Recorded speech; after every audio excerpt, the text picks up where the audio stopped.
That's your cue right there. That's your cue. That's your cue. That's your cue. That's why, because he wants you to stop. God's been so good to me.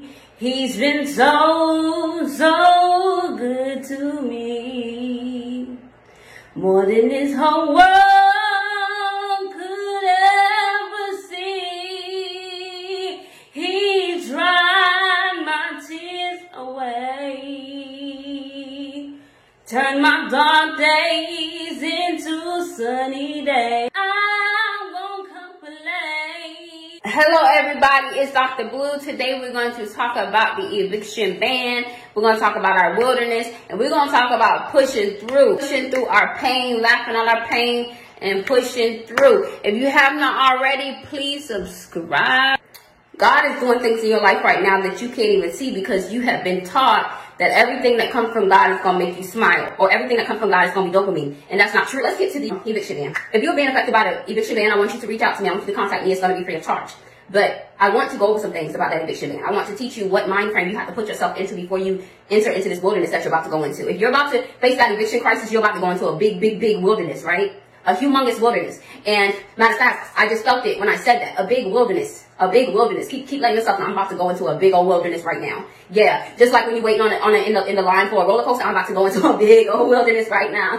Right? Yeah. So that's how you have to prepare yourself. You got people that sitting on Facebook right now, and they need to be preparing to get on that roller coaster because they're going to enter up into their wilderness right now, but they ain't going to do it. It's people there right now that need help, but they standing in that roller coaster line and ain't turned around yet because of their ego, because of the image that they want to give off online, or image they want to give off, but they need help. So I'm going to help you. When you go into your wilderness, the first thing you're going to do is you're not going to panic, but you're going to cry. I posted a picture in a fetal position like this. That's the symbol. That's my symbol for wilderness, because when I was going into my wilderness, I remember one day I was in a fetal position, right? And then right there, I told myself, I said, okay, this almost feels like death right here. Okay, but then at the same time, I needed the wilderness. So I was hyping myself up at the same time. I wasn't even in my wilderness yet, right? I was just hyping myself up, fetal position, hyping myself up. The problem with y'all is y'all ain't been down into that fetal position yet because you ain't ready to give up that image. You're not. There were some days during my wilderness that I thank God just for being in a sound mind. I said, I thank God for being able to see the sunlight today. I thank God for being able to feel the breath, the air today. I don't need nothing else, God. Today, after everything that I've had over my lifetime, which is a lot of things, today during my wilderness, I thank you for nothing, for the air that I'm breathing. So when you get ready for your wilderness, that's the first thing that you need to do. You need to learn how to get in that fetal position and get ready for your wilderness. Get ready for your wilderness. Don't be packing and you hauling on Facebook about what club outfit you got or the kids' clothes ready when your house is stacked with boxes. You need to hush and get your house in order. You need to hush and get your house in order, because God is a good God. We serve a good God, but you need to hush and you need to be humble, and you need to humble yourself before God and say, God, I need help. I need you right now. I need you right now. I'm not going to get on Facebook and cap. I'm not going to do that. People that have only known me in the last 2 or 3 years, they think that I'm acting. This is the real me. Okay, I've always been like this. I went to theater school. People think that this is a different version of me because when I went through my wilderness, I felt all the way back. I did not want God to think that I didn't need him. I need you, God. I need you. I need you to pack your things up and always keep something in line. Keep something in line. If you're not going to be able to go to a relative's house, you need to try to get with a woman's shelter. They're not going to ask you for any type of ID or any type of, they're not going to ask you for any type of police report or anything like that, but you need to go, if you've been in a relationship recently, you need to go to a woman's shelter, because they have their own pot of CARES Act money. Every agency has a different pot. Like your county may have a bracket, and then the nonprofit, which is what do you call it? Which would be the shelter that I'm telling you about. You need to ask, don't tell your business. You need to ask the guidance counselor at your kid's school. Let's do that last. We're going to do that last. Okay, y'all? Third thing that we're going to do, because that counselor we're going to talk to last. The third thing that we're going to do is, if you're in college or you have children in college, you're going to email them continuously about CARES Act funding, because they all got it and it's your money. And you need to get it. If you haven't been getting it, you can apply that towards your rent. Another step that you're going to take is you're going to continue to communicate and try to create a plan with your landlord. You're going to create a plan with your landlord, whether you're moving in, whether you're moving out, or whether you are staying. If you're super far behind, you know that you're getting 3 days, you know that you can't pay your rent in 3 days, get out of the apartment. Get out of the home, wherever you are. I keep seeing a lot of people telling people, well, it's going to take so long for it to process because it's so backed up. Let me stop you right there, because when I go see a judge, I walk into the judge chamber, and I can tell you right now that this is already backed up like that. He knows that. There are 1,600 evictions out in Georgia right now. In one county in Georgia has 1,600 evictions waiting to shoot through to the judge's desk as soon as that uplift process. No, they're processed, baby. They're already processed. It's not that they're waiting. It is already processed, okay? Don't listen to your friends. If your friend's staying by you, that ain't nobody that you need to be looking up. I say by people I look up to, a trooper, a deputy, some principals, and some other things, okay? So, you know, I maybe want to ask them something, but, don't ask nobody that stay by you what they doing. Why? Because it is not okay to let an eviction roll out onto your name. You will not be able to rent. You will not be able to buy. When you get the 3 days, it goes from, say, for today is Monday. It won't count today. It'll be Tuesday, Wednesday, Thursday. You have to be out on Friday. If it falls onto a weekend, like if you get it Tuesday, it'll be Wednesday, Thursday, Friday, and then you'll have to be out on that Monday, okay? Because they don't count the weekends in. But for people to be telling you, oh, they can't do anything for months, baby girl, baby boy, whoever, what is it going to do for you if you let the eviction go out even longer? That means that you have 2 extra months of rent on you. I know that I pay $1,200 a month to live. So that would be whatever I owe them plus $2,400 more dollars that I could have taken to go try to get me something smaller. In the meantime, while you're waiting on that, if you have any money, whether it be from the child tax credit, whether it be from school, because people who are in college should be getting school money right now, you can also start a Reddit account, and they have some private loan investors on. You always want to try your 211, but I'm trying to give you resources that they are not going to give you on the phone. They're not going to give you any resources that can help you. All they're going to tell you is to go and apply for that government housing assistance. So the first thing that you need to make sure that you have checks with every single pot of monies. Don't be lazy. Don't be on Facebook. You don't have time for that right now. Go apply for every separate pot of money. They're not the same pot of money. Don't wait. Only 2% of funding for the housing has been released now. And only one county in Georgia has extended the eviction ban. So what that means is that you need to be applying until you can get someone. I don't care because the application is in. You need to still be applying. And if you are waiting on a voucher, at least be applying for a hotel voucher or somewhere at the Salvation Army. Or like I said, if you have a relationship that you have been in, go to the women's shelter and ask them what funding they have for moving.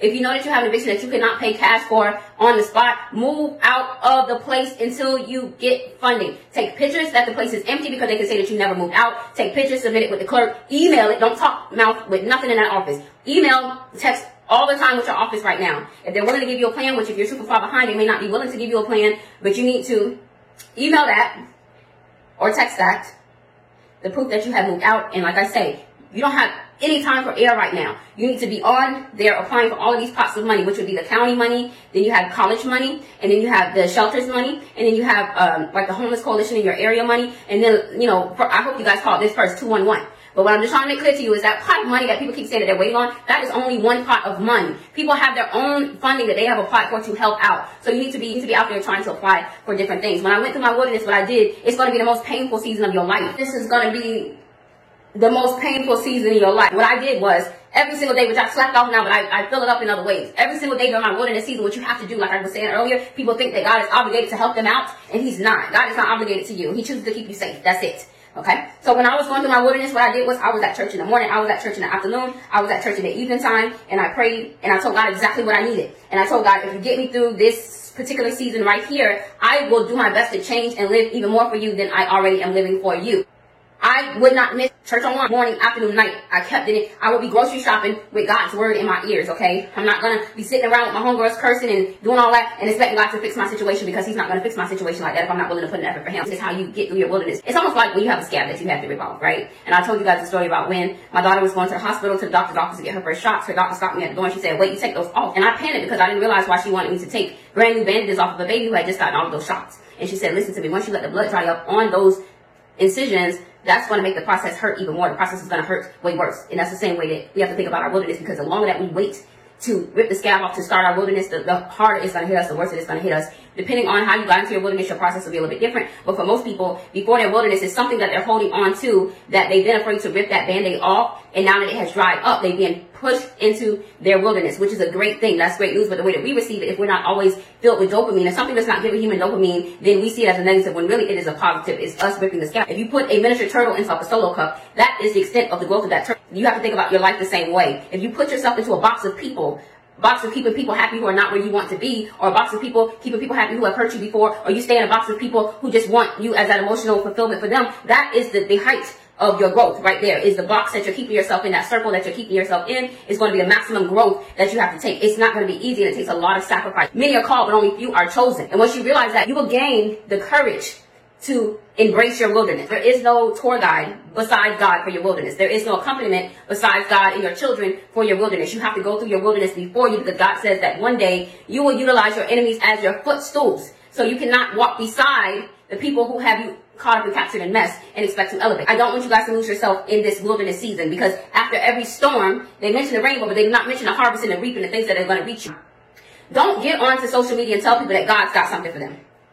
I can't get on here and tell you that God's got something for you, because I don't know what you've been doing on your behalf to make those things come through, to make God know that you're diligent, obedient, and ready for Him to move in your life. I don't know that. So that's why I don't consider myself church focused. Some people don't believe in religion. I am religious, so I like to throw that out there in case this is not the space for you. I am a Christian woman. But however, I don't like when people get out and spread information that says you're going to gain or new doors are going to open, because that's giving God a bad look. And God has an excellent reputation. If it's of God, I know it's going to be good because of God's reputation. But if people out here spread news saying that God is going to do this for them on Friday, or this from August going to be their month of millionaire status, and it don't come through, and they're a baby in Christ, they're going to think that we've been lying all this time. You understand what I'm saying? When the reality is that you have to serve God, you have to believe in God, you have to dare to be different, you have to be willing to walk through your wilderness season alone, you have to be willing to detach, you have to be willing to pray for other people, you have to be willing to pray. I do not pray if I'm not on my knees, but that's just me. I was sitting on my bed the other day, and I started praying. And I said, no, because this is not, I can give God time. I got some time for God. If I have time for man when I go out to the club and I'm dancing, then I have time for God. So I went in there and I got down on my knees, y'all. I have rods in my foot and my tendon is stretched because I used to do ballet. It was painful. I was making a joke and I was like, oh my gosh, my leg knees don't have to kick in, because I got to get down there and let God know that he's worth what I give to the world. So God don't really expect you to be perfect. He does have the right to know that you appreciate the things that he has done in your life. I study behavior, okay? That's my, for a living, behavioral scientist, okay? So